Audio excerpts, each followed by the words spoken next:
अस्सलाम वालेकुम फ्रेंड्स, उम्मीद करती हूँ कि आप सब लोग खैरियत से होंगे। आज का जो हमारा टॉपिक है, आज हम पास्ट पेपर्स के क्वेश्चंस कर रहे हैं जो पंजाब पब्लिक सर्विस कमीशन में उर्दू लेक्चर में जो सवालात पूछे जाते हैं। आज हम उनको सवालात को और उनके जवाबात को तैयार करेंगे। तो हमारा आज का पहला सवाल है, खुदा खुदा करके ये उर्दू ज़ुबान व अदब में क्या है? ये उर्दू ज़ुबान का मुहावरा है। इसका जवाब है कि ये एक मुहावरा है, खुदा खुदा करके। अगला है, गर्ग आशनाई, अहले ज़ुबान इस तरकीब का इस्तेमाल कहाँ करते हैं? अहले ज़ुबान इस तरकीब का इस्तेमाल अपनी ज़ाहिरी वजह से धोखा देने के लिए इसका इस्तेमाल करते हैं।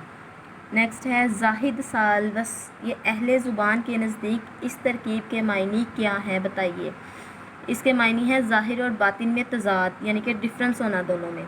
दो या दो से ज़ायद बामानी लफ्ज़ों के मजमूए को जो किसी हर्फ अतफ़ से तरकीब पाए, डैश अदबी ज़ुबान में उसका क्या नाम देंगे?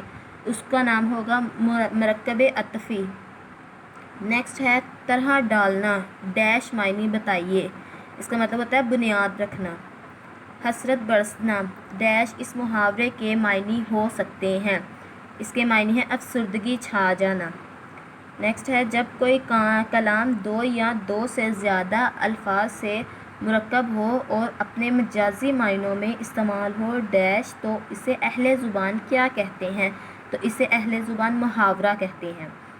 बात से बात पैदा करना और ज़ुबान के इस्तेमाल से बदलते रंगों से नए नए पहलू तराशना, डैश किस अदीब का काम समझाया जा सकता है? इससे हम इब्ने इंशा का काम समझाया जा सकता है।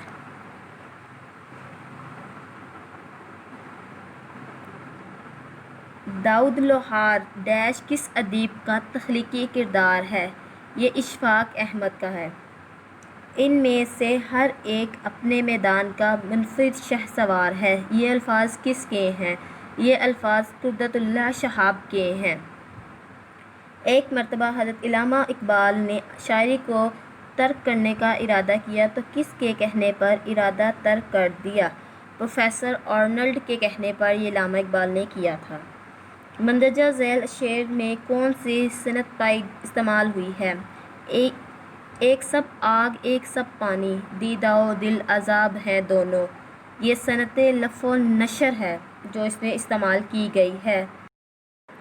मंदरजा झैल शेर में कौन सी सनत इस्तेमाल हुई है? शब जो मस्जिद में जा फंसे मोमिन, रात काटी खुदा खुदा करके। इसमें सनत इहाम का इस्तेमाल हुआ है। अगर किसी बात को बढ़ा चढ़ा कर बयान किया जाए, डैश, तो कौन सी सनत इस्तेमाल होगी? उसमें होती है सनत मुबालगा। वो हम आवाज़ अल्फाज जो किसी शेर के आखिर में आते हैं, डैश क्या कहा जाएगा? उसको काफिया कहते हैं।